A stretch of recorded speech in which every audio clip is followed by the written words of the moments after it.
So last week we continued our series in the book of Luke, and we talked about these interactions that Jesus has with people, and really if we can earn our salvation. You know, it's one of those things where we think, well, if we can't earn it, then why should we keep doing good works?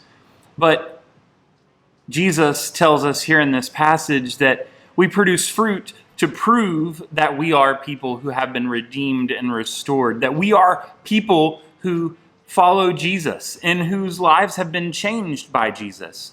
And so while we can't earn our salvation, it's a gift from God, we still produce fruit to show that we are people who have been changed, to prove that we are people who are different because of our interaction with Jesus. So I want to talk to you today as we continue that series about foundations. Super thrilling, right? If you're building a house, you're building a structure, you always start with the foundation. You have to do some dirt work to level it out, or you have to pour a slab that's level. Whatever the case may be, foundations are critical to a building structure. And so for us as people of God, what are some foundations of our faith? What are some things that we really have built our faith upon? And what does that look like in your life? So in the Gospel of Luke chapter 6, Jesus tells a story that might be familiar to you. It's a story of a wise and a foolish man. In fact, when I was little, we used to sing a song about that. The wise man built his house upon the rock. My favorite part was always the end where the foolish man's house went splash. That's my favorite part.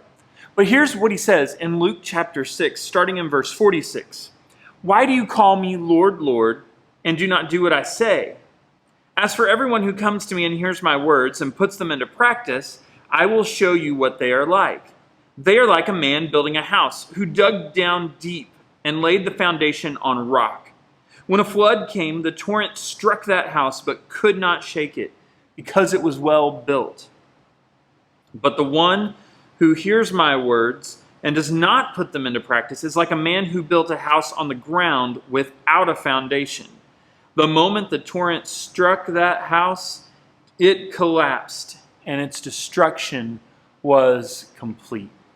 You see, Jesus tells this story to help people see there is something that's really important here, and that is a foundation, a starting place.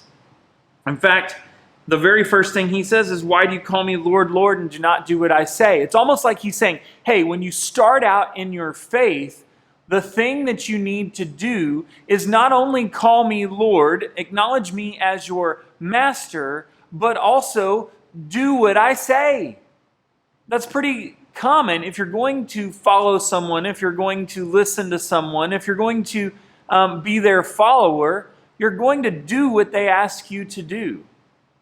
Jesus says, if you are someone who does what I ask you to do, then you're going to be a wise person, that you're going to build your foundation on this idea of doing what I say. He says the opposite is true, though, too. If you're someone who doesn't listen and doesn't do what I say, well, your house is going to go splat. So I guess the main question that I have for us is, why do we claim to follow Jesus, but don't do what he says to do? I mean, this is the question that we all can ask ourselves and really think about honestly and say, why do I claim to, why have I made that commitment? Why have I said I'm going to follow Jesus, but then I don't do what he says? Like maybe you were baptized at Blue Haven or maybe you were baptized here at Brentwood Oaks and you made that commitment and it was awesome and you felt so great about it, but then you just decided you were going to keep doing what you have always done. And that's just honestly not the path that God has called us to be on. He doesn't ask us to get wet in the baptistry and then not change our actions in real life. It's a commitment that we make to do what Jesus says. Because there's really two types of people, especially here in this story that Jesus is talking about. There are those who hear what is supposed to be done and they do it. And there are people that hear and don't do it. There's really not people that don't hear. You either hear and you do it, or you hear and you don't do it. And I know that I want to be a part of the group that hears and does what God calls me to do. You see, when we build a foundation by doing what Christ has called us to do, when the storms come, like they do in the story, we will be grounded in Christ and be able to withstand them. I mean, think about everything that's happened in the last 6 months, all the craziness in our world. If our foundation isn't firmly on Jesus, we're going to have a really hard time with all that stuff. We're not going to be able to make it through in the way that we would normally do. When we don't build a foundation by doing what Christ has called us to do, when the storms come, it will totally fall apart.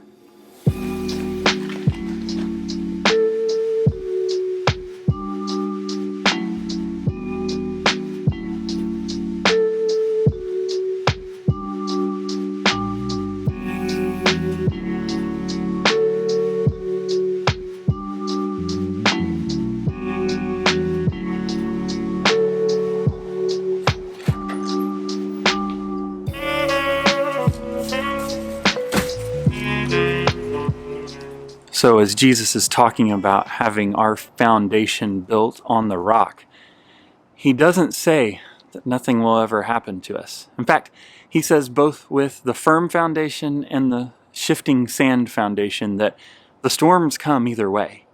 There will be times in our life where things are difficult. There will be frustrating things or devastating things that happen in our life. And that's not the point. The point is, if we build our foundation on the rock, if we build our foundation on doing the things that God has called us to do, then it's going to prepare us to weather those storms.